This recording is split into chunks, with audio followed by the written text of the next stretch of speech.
Yeah, I don't think most people think that counts as the private sector. But what I say is I never had a real job. I never had a real job. I never had a real job. I never had a real job. I never had a real job.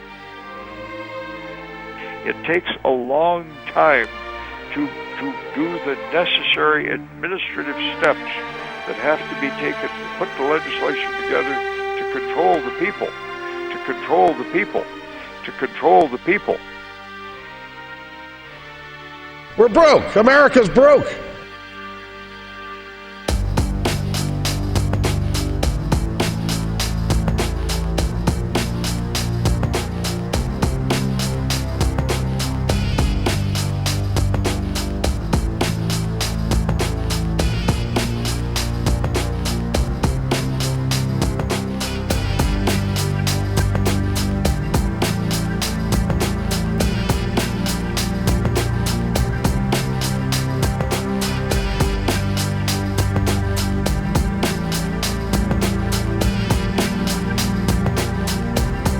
We're broke. America's broke.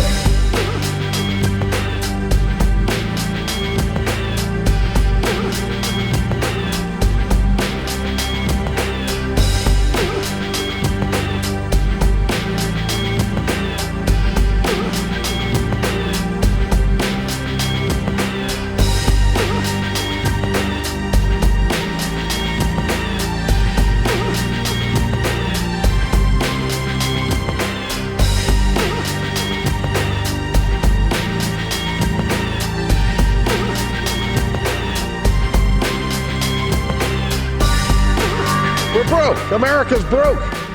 All year long, our friends across the aisle have been on this massive spending spree that our nation can't afford. We're going to go bankrupt as a nation.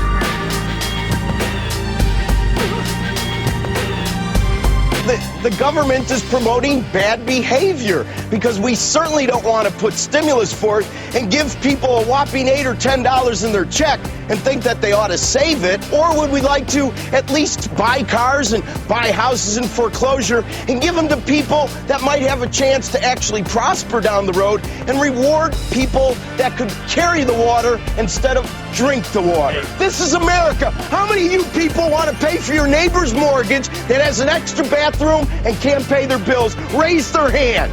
How about we all stop paying our mortgage? It's a moral hazard. Hey, Rick, how about the notion that Wilbur pointed out you can go down to 2% on the mortgage. You can go down to minus 2% and still have 40% and still have 40% not be able to do it. So why are they in the house? Why are we trying to keep them in the house? Mr. Summers is a great economist, but boy, I'd love the answer to that one.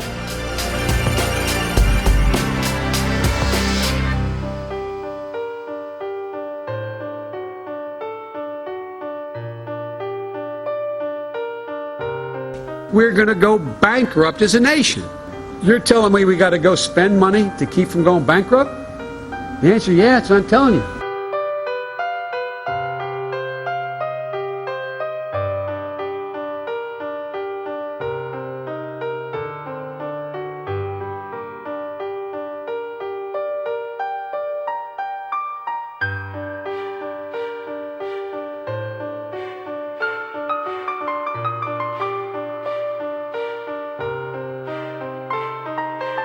A year ago, the church owed $293,000 in furniture purchase obligations and technology lease obligations.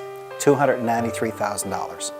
The July 4, 2010 bulletin says that we raised $215,000. So of course the question arises, how do we do this? Well, the word mortgage comes from the Latin, mortis or morte, which means death, gage, which means pledge or grip.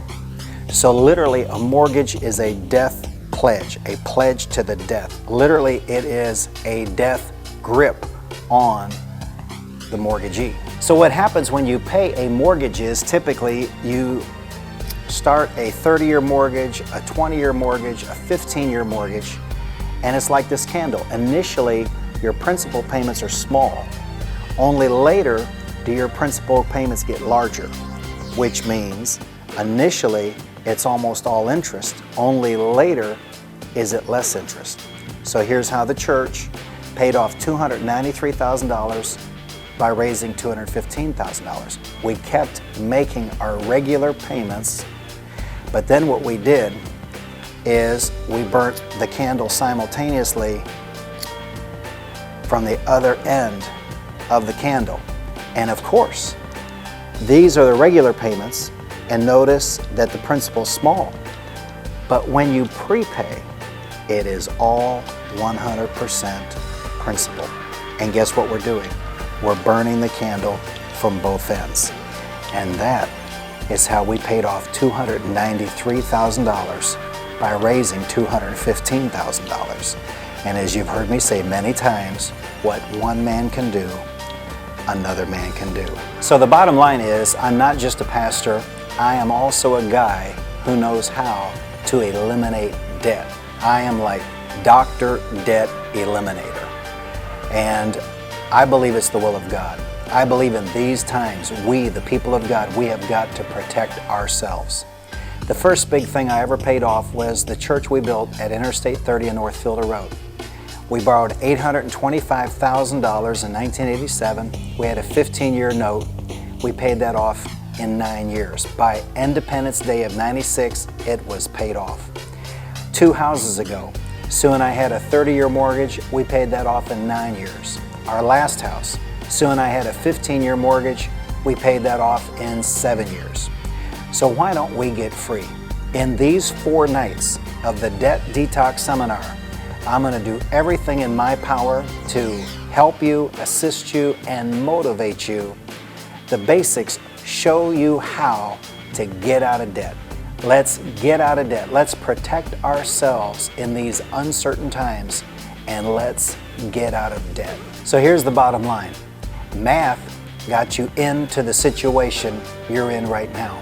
And math by itself could get you out of the situation you're in right now.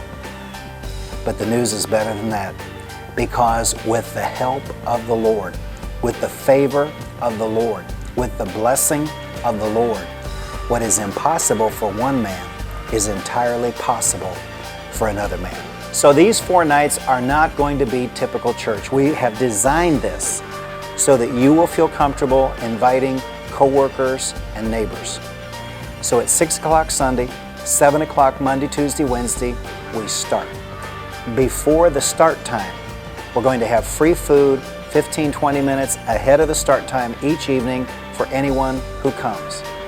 We're not going to have worship, which means, my beloved brothers and sisters, you don't want to be showing up 20, 25, 30 minutes late, because you will have missed the bulk of the meeting.